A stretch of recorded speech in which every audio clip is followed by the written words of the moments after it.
The year is 1456, and the mighty Ottoman Empire has just crushed the Hungarian army at the Battle of Belgrade, opening the door to their European conquest. The Karansebes, otherwise known as the Carpathian Mountains, rise like jagged teeth from the land of Wallachia, guarding its misty peaks above.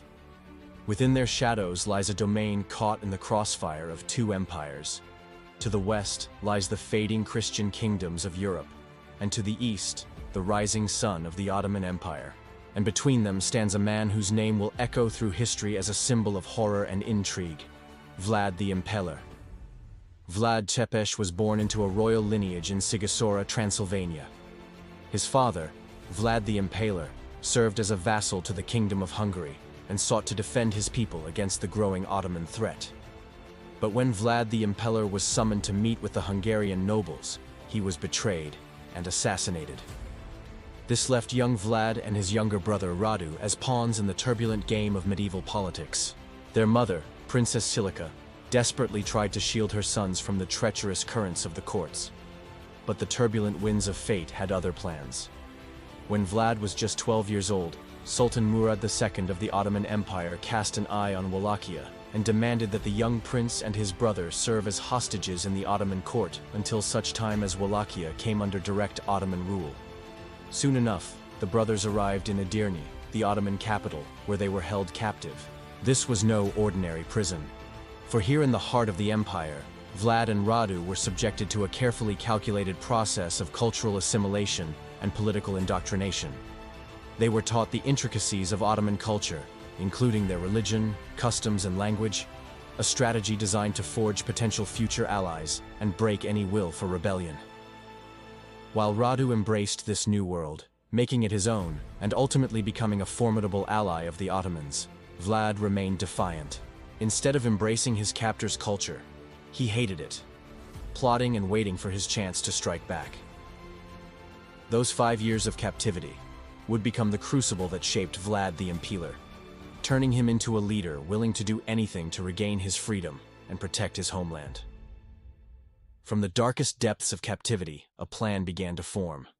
With the cunning of a seasoned commander, Vlad and Radu orchestrated their escape, seizing control of 2 ships and navigating down the Danube River towards freedom.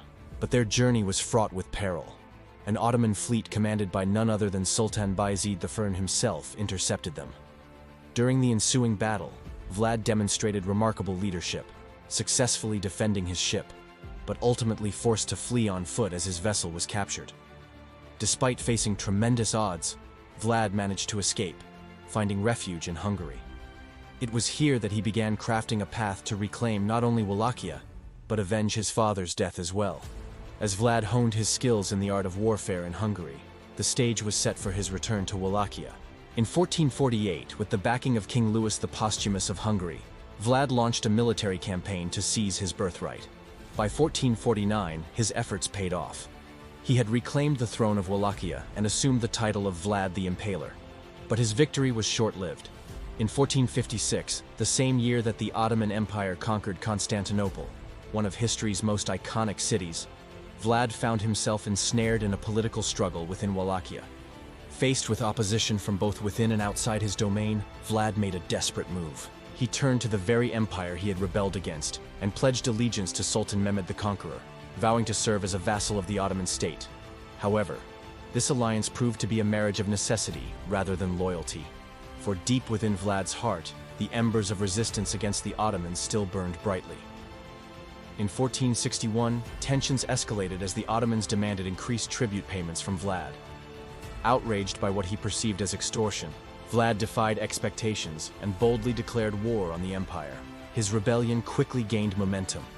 He launched a surprise attack on Ottoman territories south of the Danube River, pillaging through camps and villages, leaving a trail of destruction and death in his wake. Reports tell of entire Ottoman encampments going up in flames, and of massacres so brutal that entire communities were wiped from existence. Among the victims were countless women and children who were spared no mercy by Vlad's vengeful forces. His actions sent shockwaves throughout the empire, challenging the authority of Sultan Mehmed the Conqueror. But Mehmed was not a ruler to be trifled with. Upon hearing of this audacious challenge to his authority, he assembled a massive military force to punish the rebellious prince. Some sources claim that the size of this Ottoman army reached an astonishing 100,000 soldiers. Marching into Wallachia, the Ottomans laid siege to Vlad's principal city, Târgoviște. But they soon discovered that confronting Vlad in his home territory was a daunting task. Vlad had a thorough knowledge of the region's terrain and utilized every advantage it provided. His forces, though smaller in number, were fierce in their defense. He employed guerrilla tactics that kept the Ottomans off balance. His troops ambushed supply lines, cut off reinforcements, and haunted the Ottomans day and night. To add to the misery of the Ottoman forces, Vlad ordered the wells around the city to be poisoned, depriving the Ottomans of a vital resource in the midst of a long siege. On top of this, Wallachia's landscape offered little respite. Winters were harsh and unforgiving, further weakening the Ottoman ranks. As the cold gripped the land, many soldiers found themselves succumbing not to the swords of Vlad's men, but to the elements themselves. Vlad exploited every advantage, turning the siege into a nightmare for the Ottomans. Yet despite the toll on his army, Mehmed refused to retreat. He was determined to crush the rebellion and make an example of Vlad. But as the siege dragged on, rumors began to circulate about Vlad's bizarre practices. Tales emerged of a gruesome spectacle he apparently enjoyed, having people thrown from great heights into the ground below, where they were buried alive. While the veracity of these stories is debated, they offer a glimpse into the dark perception of Vlad's character that his enemies sought to cultivate. Finally, after months of stalemate and with his forces depleted, Vlad realized he could not hold out indefinitely. He needed a way to break the siege, so he devised a bold and brutal plan. One night, while the rest of the Ottoman army slept, believing the siege to be at a standstill, Vlad and his men secretly slipped out of the city. They moved to a nearby field and began impaling captives from both sides of the conflict. Women, children, and men all were skewered and left to die slowly. The next morning, when the Ottoman soldiers awoke and discovered the grisly scene, they were horrified and shaken.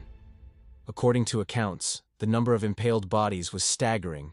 Sultan Mehmed II, upon hearing of the situation, decided to lift the siege and withdraw his forces from Târgoviște. Rather than continue the fight, he opted to install Vlad's brother, Radu, as the new ruler of Wallachia, effectively splitting the country between them. However, Vlad refused to accept defeat. Fleeing to Hungary, he spent over a decade trying to secure support to reclaim his throne. His brother, Radu, meanwhile, held the title of Prince of Wallachia, but essentially acted as a puppet ruler under the thumb of the Ottoman Empire. In 1476, after 14 years of exile, Vlad was released from prison in Hungary. Upon his return to Wallachia, Vlad and his forces clashed with his brother's army near the capital of Bucharest.